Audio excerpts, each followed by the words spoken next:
Hello, and welcome to the Divorce Lawyers podcast, brought to you by DivorceLawyers.ca. I'm Deepa Taylor, and in this episode, we're diving into a complex and often misunderstood topic: managing bankruptcy during a marital breakdown. Unfortunately, this is a situation that many couples face, and it can complicate the already challenging process of divorce. Whether you're dealing with this issue yourself or supporting a loved one through it, today's discussion will provide valuable insights. Let's start by understanding the basics. When a marriage breaks down, emotions run high, and the financial situation can become particularly complicated. This is especially true if one or both spouses are dealing with significant debt, or worse, facing bankruptcy. Bankruptcy is a legal process that helps individuals who are unable to repay their debts. In Canada, when someone files for bankruptcy, their assets, except for certain exemptions, are handed over to a trustee who then sells them to pay off creditors. This process can have a profound impact on both parties in a divorce, particularly when it comes to the division of assets and liabilities. Bankruptcy can significantly influence the divorce process, and there are common misconceptions around it. For instance, many believe that if one spouse files for bankruptcy, the other spouse automatically becomes responsible for the bankrupt spouse's debts. This isn't necessarily true. In most cases, debts that are solely in the name of the bankrupt spouse are addressed through the bankruptcy process. However, any joint debts, like credit cards, lines of credit, or a mortgage, remain the responsibility of the non-bankrupt spouse. This makes understanding the implications of joint liabilities crucial. Additionally, the matrimonial home, which is often the largest asset in a marriage, can become a focal point in these situations. If the home is owned jointly, the bankruptcy of one spouse may lead to the trustee seeking to liquidate the bankrupt spouse's share of the home's equity. This doesn't automatically mean the home will be sold, but it does mean the non-bankrupt spouse may need to negotiate with the trustee, perhaps even buying out the bankrupt spouse's share. Now let's discuss how bankruptcy affects the equalization of property and support payments. In Ontario, the equalization process is designed to ensure that both spouses leave the marriage with an equal share of the family's net worth.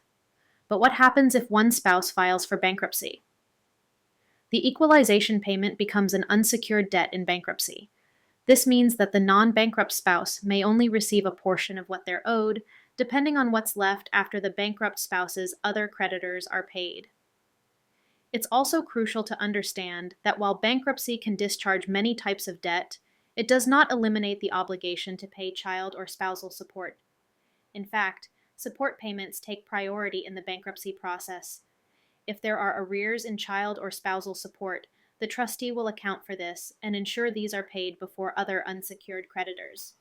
Timing is critical when dealing with bankruptcy and divorce.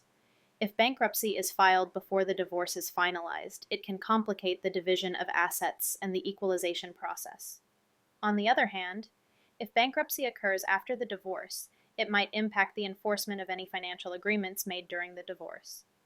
For example, if a spouse agrees to take on certain debts as part of the divorce settlement and then files for bankruptcy, the other spouse might unexpectedly find themselves responsible for those debts. This underscores the importance of having a clear understanding of each spouse's financial situation before finalizing any agreements. Given the complexity of these issues, it's crucial to seek professional legal advice if you're facing both divorce and bankruptcy. A family lawyer with experience in bankruptcy matters can help you navigate potential pitfalls and ensure your rights and interests are protected.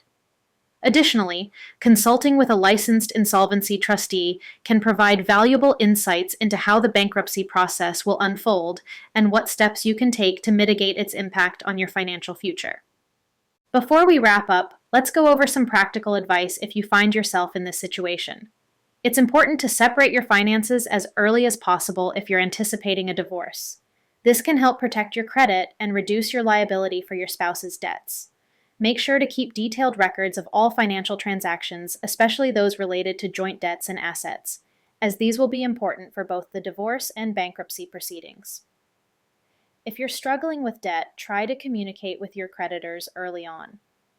In some cases, they might be willing to negotiate a payment plan or settlement that could prevent the need for bankruptcy. And remember, mediation can be a valuable tool in resolving financial disputes in a divorce, including those involving bankruptcy. A mediator can help you and your spouse reach an agreement that works for both parties without the need for lengthy and costly court battles. Managing bankruptcy during a marital breakdown is undoubtedly challenging, but with the right information and professional guidance, it's possible to navigate this difficult time effectively.